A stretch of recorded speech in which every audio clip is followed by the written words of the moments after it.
Which brings us to, like you said, Star Trek, right? Oh man! Why don't we? I know that everybody needs to go and watch the Fan Man's recent video about it. Yeah, I've been quiet for a while. I do have an opinion. Yes. I was actually rather excited for Picard. Relatively the way I would get excited for anything that looked halfway decent. Then Stewart opened his mouth this week. Oh man, I love that. I want to clip that. The guy was saying, then Stewart opened his mouth. That's just so true. Go ahead. Oh, this is not the Star Trek that you remember. It's us versus Trump and all this other stuff. And I'm like, Trump is going to be long dead in the 24th century, my friend. It's time to actually tackle Romulans or other things like that. Yep. You don't need to worry about freaking Trump. Trump will be long dead.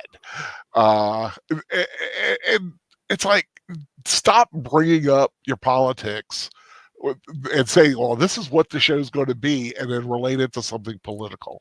Yep.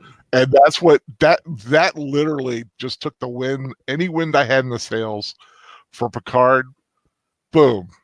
Took it right out. Do you hear that, Patrick Stewart? You lost Big Al's desire to watch that show. Mr. Positive Sunny, I'll give anything a try. If you just make a Gleek reference or something, you lost his support. I mean, now, does this mean I'm not going to watch it? I don't know. I might. You're not going to pay for it, certainly. I certainly am not. Oh, hell no. Yeah, okay. I'm not going to pay for anything I really do like. But Hardy's. But yeah, I mean, you just can't. You just can't go off on a tangent like that and start putting down, half of America, because quite frankly, half of America are okay with Trump. Well, you like him or not. You know what? He was elected. Deal with it. He was elected. He was a duly elected president of the United States. You don't like it, 4 years later, you change it. That's what the system's all about. What you do is, if you realize that you don't have a candidate who has anywhere near the I don't even want to say charisma, but I would say the story, the gravitas, the ability to move the needle, quote unquote, then you just go ahead and impeach them, because that's all you can do. It's just a desperate ploy. You're still going to lose. That's the thing. Yeah, you can impeach him, but he's not going to go anywhere, because the ones that you need to kick him out are actually his party, and they're not going to kick him out. Period. Well, it doesn't look like most of the other party really wants to kick him out either. No, it really looks like most of them are starting to realize, gee, we're just going to reenact what we did, what they did to us the last time, and this is just going to keep going back and forth every single time we change offices. The one line I always loved from Friends when Chandler said it is like, "Oh, let's look, can open, worms everywhere." And that's what's going on. But yeah, I mean, Picard, I thought, to see these same characters. I love the show. Catch up with them. Oh, it's going to be Picard versus Trump. Damn it! Well, it's like and every bit of excitement I had for it out. And guys, Alex Starr brings up a good point. We're getting political, careful, guys. But unfortunately, we have very little choice. It's gotten to the point where we can't even really talk about, the geek culture without having to address politics, because that's all it's about anymore. Well, and plus the thing too is we're not here on this show. Like the Professor Geek channel is not in support of or in condemnation of Trump or the Democrat or anybody, but they're bringing the politics into it. So we're going to talk about how they're treating politics. So just a good. I appreciate you throwing out that warning, Alex Starr. But I just want to lay everybody's fears. We'll talk about it on the context that they bring it in storytelling, but not in so vote for this guy. Star Trek. If I see another person, speaking of Picard and Star Trek, tell me in comments or tell someone, Star Trek's always been about politics and it's always been very liberal. No. Go watch the original series. You made a good point of this in your video. In the original series, there's an episode about Christians. You think that would have happened in any of these recent series? No. There is more religion in Deep Space Nine than I think probably on some religious channels. Don't tell me that it's always been liberal. It's always been about issues that supersede your definition, my definition, conservative, liberal, right, wrong. It's always been about those human issues. It's always been about humanism. And we confuse that because I think as a human species, we're tribal in nature. And so we have, I got to be on this side. No, we have to move beyond that. And that's really what Star Trek's about. The Federation represents moving past tribalism, moving past these delineations that separate us, which are, some of them are good. But the point of Star Trek, I mean, and if you know the history of the Federation, the point is we reached a point where we had to work together to survive. And that's when we achieved the greatest thing in that's universe, which was warp drive. And I know Professor Geek's eyes just rolled into the back of his head. But then that's when the Vulcans came, and the Vulcans, an enlightened race, came and said, these people are worthy now of our time, or they're not worthy, but they're ready. And that's how the Federation really began. So that's Star Trek. And it's about those bigger issues. It's not liberal. It's not conservative. There have been some super liberal episodes. Jean-Luc Picard has been a mouthpiece for those lunatics like Jerry Taylor and the other ones that worked on TNG and Voyager. Yes. But I think overall, it's been bigger than that. Let me get this. Here, Prime Hero, thank you for $5. Says, we really need to stop giving things a pass because of positive buzz or the trailer looks good. Yeah, 100% agree. And I think you touched on a good point there, Fan Man, the idea that I think many of the writers and people who have worked on Star Trek throughout the years would have loved to do what people are doing today to Star Trek back then. They're so fanaticized and obsessive about their politics. They probably would have loved to have shoved these things in all the more back then. But for whatever reason, we always had producers, or whether it's TV censors or somebody providing a right level of oversight to make it come out the way you just explained it, so it's asking us questions. It's not preaching to us, it's providing us that. Right. And that's no longer in place today. Now, if you're in Hollywood, it's just a general assumption that, well, this side of politics is right, and these are the good guys, and everybody who disagrees with them are evil or ignorant, and that's just how the world is. And that's just, sorry. Yeah, go ahead. No, go ahead. I'm done. I mean, what Fan Man was just saying about what he mentioned in his video, I guess I should point out that I left some comments there. Now I know he's not going to read them for another 3 years, so I'll share them here. And that's it's well, first, Aged Boomer, yes, but the trailer for Maverick has me hyped. Smart ass. Thanks for the $2 to Professor Geek. Yes, absolutely. But the what was I saying? Oh yeah. So it wasn't, I had pointed out that as the professor said, they didn't just have these liberal or progressive or whatever, pigeonhole you want to call it, messages. They made you think. They showed both sides and said, and kind of made you realize, hey, some of this stuff isn't that cut and dry.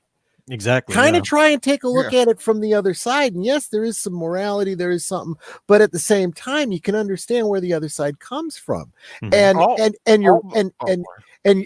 Fan Man's right about the history of the Federation, how it was all about, sometimes you just got to set everything aside and come together. And they constantly are having that storyline, the Klingons, the everybody. Sometimes you got to lay the Borg come along, and now we all have to unify against the Borg.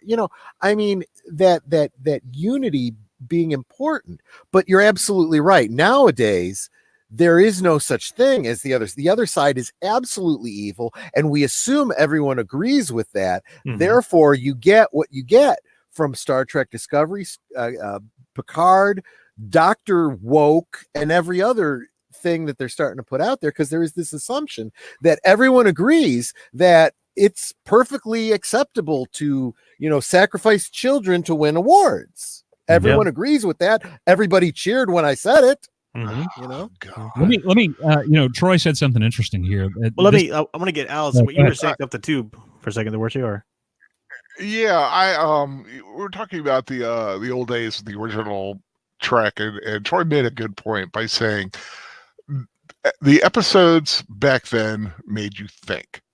They didn't preach a point of view. They presented all this stuff, and you had to think about it. And all the great shows back then, Twilight Zone, Outer Limits, even like Lost in Space to some little degree, they did that. And somewhere in the last 10 years, instead of trying to create episodes or concepts that nurtured your imagination, it's become a time to learn your lesson. Yep. And this is what you need to think, and they went to it. Now it's indoctrination. Exactly what the writer of the Black Widow movie said. Her job is not to entertain you. Her job is to make sure you're thinking the right thoughts. Mm-hmm. At least she's honest. Fan Man, what were you going to say? Well, just this idea that, making you think. If you watch DS9 and the later seasons of TNG where they introduce the Maquis and the Bajorans, and you get into this idea of terrorism. Most people, I think, in this discussion, and if you polled most people, they'd go, if asked this question, would you ever consider terrorism to be something that could have a good purpose? You'd say no. But then you got to think about perspectives, because if you looked at, and that's one of the things DS9 always did that was very uncomfortable, and it should make you uncomfortable because it makes you think. The Bajorans, who were freedom fighters, were very similar to the American revolutionaries, right? I mean, in the sense there's this occupation, different circumstances, but what are they going to do, right? How are they going to just roll over for these people? And are freedom fighters the same as terrorists? And that was the thing about Kira Nerys in that series, was that Kira was kind of a terrorist, depending on how you looked at it. But, we also saw her as she was a freedom fighter fighting for the right thing. So the very fact that show could ask those questions, that, Ro Laren was really the first one. They did that on TNG, that when they introduced the Bajorans. And here are the Cardassians, and you're like, well, so that we should hate the Cardassians, right? Because, again, we all want to get very one-sided, black or white. Well, then you start meeting the Cardassians, and you go, oh, wait, they're not all monsters. So it's making you ask these thoughtful questions. But notice that we didn't have to even mention politics there. We mentioned history. And I think that is something that Star Trek's always been rooted in. You always have the main characters, especially, the captain, is very well versed in history, looking back on it. How does it relate to now? And the writers, too, were using their events as metaphors to look back at what happened in the past and go, are we repeating this? And what was at the heart of that? If it is repeating, why is it still here 300 years or so later? Yeah. So, yeah, and I talked about this in my video today on where this writer of this article that I was mentioning says that Star Trek was never cool. Absolutely not. All those things we just described are not really cool. And I think the problem really began when way back in 96, when they decided we need to be cooler, we need to be more relevant, we need more action, this, that, and the other. That's never what Next Generation was. It's not what Deep Space Nine was, even with the war. That was also saying some pretty big things that became very relevant a year, 2 years after it went off the air with 9/11. So, no. And I think the more we see that, it's dumbed down. And these people, their idea of thoughtfulness and looking at history and looking at themes, that humanist themes and all these bigger ideas, their idea of that is political propagandizing. That's all they can do. That's there. It's like Ricky Gervais said: you're not educated enough to talk about this. So don't. And here's Patrick. Yeah. I think I read Patrick Stewart didn't finish whatever in the UK is the equivalent of high school. And I'm not begrudging. I mean, I could be wrong. I'm not begrudging the man for that, because there's many people who didn't, who have value. I'm saying that maybe you, if you'd learned a little bit more about wisdom and common sense, you'd realize that just because you have an opinion, it doesn't give you the right to tell us we should share that opinion. And that's what all that's become. All right, take a breath for a second. I'm going to give Stephen Cruz my super chat here. $10. This easily goes down in my top 5 best super chats ever, because you quote my hero. Man. You are the man. Alice Cooper, I am not worthy of him. He's my hero. Musicians telling people who to vote for is abuse of power. By telling fans not to think for themselves, rock and roll is about freedom, and that's not freedom. That applies to all art forms. Yeah, I agree with you.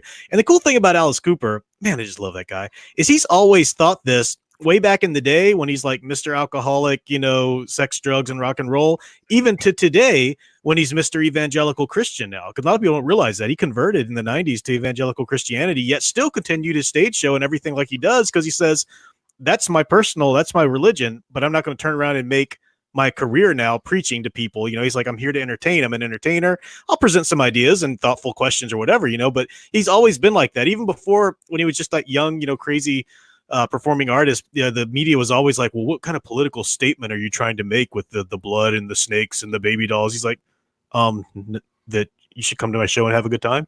That was it. He's like, I've got no statement. I'm not here to preach to people, and but if more storytellers would focus more on that. And this is a good point. Hey, I just want to go ahead and mention this, by the way. I've always, I'm glad to see that quote by Alice Cooper. I've always enjoyed her music, especially. What was her song? I love rock. And the dump button. So, anyway, what do you guys think of our next topic? You guys have any more comments on Black Widow or?